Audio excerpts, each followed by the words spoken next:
अभी हम लोग प्रथम हॉस्पिटल में हैं, जिस प्रथम हॉस्पिटल के बारे में लोगों ने कई तरह की ऐसे ही अफवाह फैलाया है। जब कहीं अगर अच्छा काम होता है, अच्छा बेहतर ढंग से इलाज होता है, तो लोग ऐसे ही अफवाह फैलाते रहते हैं, कुछ से कुछ अफवाह फैलाते हैं ताकि बदनाम किया जाए। लेकिन जो सच्चाई क्या है ये जानने के लिए जब हम यहाँ आए प्रथम हॉस्पिटल में, ये आपको डुमरी मोड़ के पास पुराना पेट्रोल पंप के ठीक अपोजिट साइड में है प्रथम हॉस्पिटल। यहाँ आने के बाद आईसीयू में जब हम आए पेशेंट को देखने के लिए, ऐसे तो एंट्री है नहीं आईसीयू में, जनरल आदमी आ नहीं सकता है, लेकिन हम लोग जब रिक्वेस्ट किए हैं डॉक्टर साहब से, उसके बाद बोले ठीक है कोई बात नहीं आप लोग आइए। तो हम लोग अंदर आए। आने के बाद यहाँ पे जो प्रक्रिया है, ये देख रहे हैं मास्क, ये मास्क दिए और ये हैट दिए हैं, और यहाँ पे सूज भी दिया गया है जो अंदर आकर के ऐसे नहीं आ सकते, आप सैनिटाइज करके हाथ धुलाया गया, उसके बाद अंदर आए।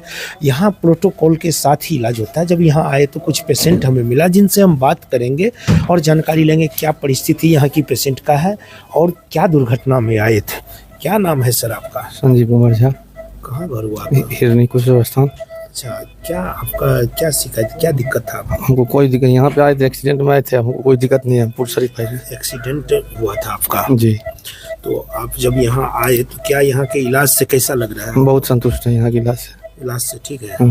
क्या बोल रहा है जो यहाँ पे ज्यादा पैसा लेता है, क्या ये सही है? किसको क्या लगता है, मुझे तो नहीं लगा है। आपका जो इलाज हुआ है उसमें बेहतर ढंग से इलाज? हाँ, मेरा इलाज बेहतर ढंग से हुआ है, बहुत कम चीप रेट में हुआ है। अच्छा, यहाँ पे कोई दिक्कत तो नहीं? नहीं, मेरे साथ तो नहीं हुई। समय पे दवा मिलता है तो हर टाइम 24 घंटा अवेलेबल। 24 घंटा डॉक्टर अवेलेबल? 24 घंटा अवेलेबल। कोई तरह की कोई दिक्कत? मुझे कोई दिक्कत नहीं। ये डॉक्टर साहब हैं, उनसे ज़रा बात करेंगे जो आखिर किस परिस्थिति में ये पेशेंट आया था, उनसे मिलेंगे और उनसे बात करेंगे। डॉक्टर साहब से जानकारी लेंगे कि जब ये पेशेंट आया था तो कैसी परिस्थिति पेशेंट का था और अब कितना सुधार है। डॉक्टर साहब, यहाँ जो पेशेंट आता है आपके पास, किस तरह का ये पेशेंट आया था हिरनी का? देखिए, ये संजीव जी हमारे पास आए थे। पॉली ट्रॉमा का पेशेंट था, मल्टीपल फ्रैक्चर्स था इनको, हेड इंजरी भी थी, हेड इंजरी में एक्स्ट्रा ड्यूरल हेमरेज भी था इनको। जब आए थे ये तो काफ़ी कंडीशन ख़राब थी, अनकॉन्शियस स्टेट में आए थे और जीसीएस भी काफ़ी डाउन था।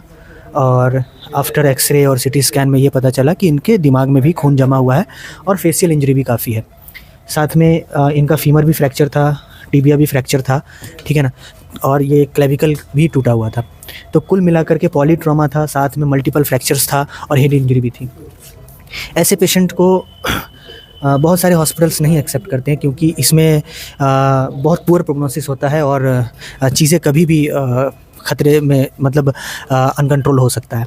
हम लोगों ने जब इमरजेंसी में स्टेबलाइज़ किया इनको, तो हमारे साथ एक अच्छी चीज़ है कि हमारे पास सारे सुपर स्पेशलिटी टीम है, न्यूरो सर्जन है और आईसीयू क्रिटिकल केयर की टीम है। तो हम लोगों ने इनको तुरंत जो है स्टेबलाइज़ किया। स्टेबलाइज़ करने के बाद पहले तो न्यूरो क्लियरेंस लिया और न्यूरो क्लियरेंस लेने के बाद इनको हम लोगों ने ऑपरेट किया।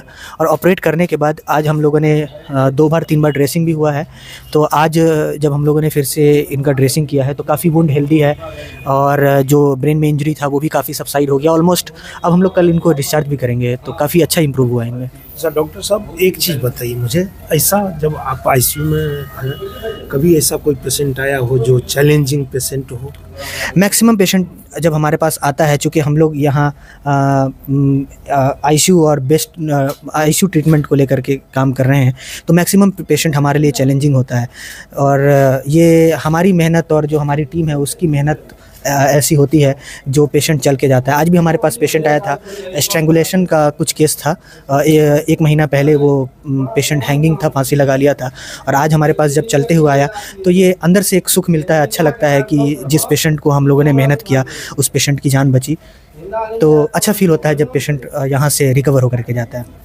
अच्छा, सुने हैं कोई एक ऐसा पेशेंट आया था जिसका ब्रेन एक्सीडेंटल पेशेंट था, 2 भाग में फट चुका था। देखिए, एक पेशेंट आया था हमारे पास जो काफ़ी जगह से घूम कर आया था, पटना में भी गया था, उनको पटना में भी लोग नहीं एक्सेप्ट किए थे और ये चीज़ अंडरस्टूड था कि उसका प्रोग्नोसिस बहुत ज़्यादा पुअर था। तो हम लोगों ने उनको एक्सप्लेन भी किया, लेकिन उनका कहना था कि जब तक जान है तब तक आस है, आप हमारे पेशेंट का इलाज कीजिए और वो हमारी किस्मत होगी कि मरीज का क्या आउटकम आएगा। प्रोग्नोसिस बहुत ज़्यादा पुअर था, पेशेंट की कंडीशन बहुत ख़राब थी। हम लोगों ने उसमें काम किया, पेशेंट का स्टार्ट किया, लेकिन तीसरे दिन पेशेंट ने कहा कि पेशेंट के अटेंडेंट ने कहा कि अब हम लोग अफोर्डेबल नहीं है इस चीज़ के लिए, आप हमारे पेशेंट को छुट्टी दे दीजिए। तो पेशेंट लामा लेकर के गया। लेकिन जिस तरह की अफवाह फैली है, इससे जो है आम नागरिकों को नुकसान होता है। लाइक कि लोगों के मन में ये धारणा हो गया है कि अगर मान लीजिए आप किसी पेशेंट को वेंटिलेटर पे डालते हैं तो उसका आउटकम नहीं है। ये बहुत ही गलत धारणा है क्योंकि अगर पेशेंट को उस चीज़ की ज़रूरत है तो अगर हम वेंटिलेटर पे डाल रहे हैं या वेंटिलेटर पे उसको रख रहे हैं तो उससे कहीं ना कहीं उसका फ़ायदा है, तभी इतनी सारी चीज़ें हैं अवेलेबल और ये आईसीयू सेटअप है। लेकिन कुछ ऐसे अफवाहों के कारण जो वाकई में पेशेंट को नीड होती है, पेशेंट के घर वाले ये सोच करके उस चीज़ से मना कर देते हैं और पेशेंट की जान खतरे में डाल देते हैं। तो मैं आपके माध्यम से, आपके चैनल के माध्यम से लोगों को यही सजेस्ट करूंगा, लोगों को यही बताऊंगा कि आप अफवाहों में ना फैलें और जितना जानकारी अगर जिस चीज़ की ना हो उस चीज़ में आप जिनको जानकारी है उनसे सलाह लें और सलाह लेने के बाद ही आगे का डिसीजन लें, नहीं तो ये आपके लिए भी नुकसानदेह हो सकता है। ये कोई ज़रूरी नहीं है कि मान लीजिए आप इसी हॉस्पिटल में आते हैं तो किसी भी हॉस्पिटल में जाते हैं तो डॉक्टर एक भगवान का रूप है। भगवान के बाद दूसरा स्थान डॉक्टर का होता है और डॉक्टर जब इलाज करता है तो डॉक्टर ये नहीं चाहता है कभी भी जो हमारे हाथ से किसी पेशेंट का मौत हो जाए। डॉक्टर कोशिश हर संभव करता है जो हमारा पेशेंट जो आया है वो ठीक होके चला जाए ताकि मेरा नाम हो, मेरे हाथ से जस मिले।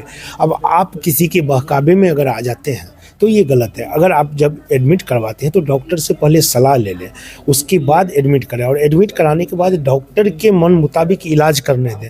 अगर आप बीच में ही बोलिएगा नहीं हम इलाज नहीं करें तो पहले ही आप मत कराइए एडमिट। जब एडमिट करा रहे हैं तो डॉक्टर अपने हिसाब से अपने स्तर से दवा चलाएगा और अपने स्तर से काम कराएगा। उसमें आप अगर बीच में उनको कोई तरह की बाधा दे रहे हैं, दिक्कत दे रहे हैं और बाद में बदनाम करते हैं जो डॉक्टर इलाज नहीं सही से किया, जी नहीं, डॉक्टर हर संभव कोशिश करता है। बचना और नहीं बचना तो ऊपर वाले के हाथ में है, लेकिन डॉक्टर कोई नहीं चाहता है जो मेरा पेशेंट जो आया वो पेशेंट यहाँ से किसी तरह के दिक्कत में जाए। तो इसके लिए आप अफवाह में न पड़े। अगर आपको ऐसा लग रहा है तो आप इंक्वायरी कर लीजिए, पता कर लीजिए, उसके बाद आप पेशेंट को एडमिट करवाइए।